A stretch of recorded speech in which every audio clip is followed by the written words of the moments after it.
महात्मा बुद्ध कोल एक औरत अपना बच्चा लैके आई जिहड़ा मरिया होया सी। महात्मा बुद्ध नूं आखण लगी कि तुसी महान हो, तुसी खालके कायनात दी बड़ी मोतबर हस्ती हो, तुसी मेरे इस बच्चे नूं ना जिंदा कर दो।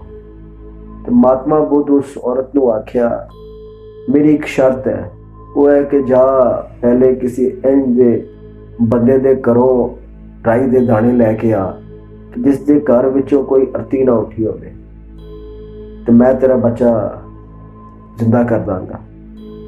औरत घर घर फिरदी रही, हर घर नूं वेख्या कि कोई इंज दा घर उसनूं लभ जावे जिस घर विचों कोई अर्थी ना उठी होवे, लेकिन उसनूं कोई घर इंज दा नहीं मिलिया।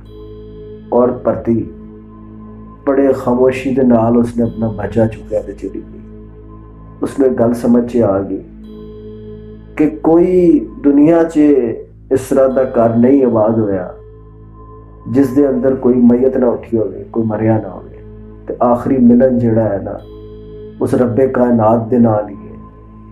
वही जिहड़ी परवरदिगार दी जात है, जिहड़ी मालिक कायनात है, जिसने दुनिया च इंसान नूं भेजिया है ते इंसान ने उहदे वल वापस जरूर मुड़ के जाना है, जो मर्जी हो जाए।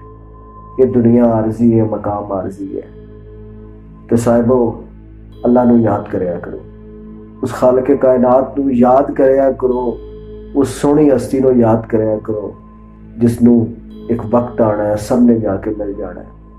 साढ़े हत्थां दे अंदर वो अमाल होने चाहिए ने जिहड़े कल उस दे दरबार च उस जात दे सामने असीं जाइए तो शर्मिंदा ना होइए।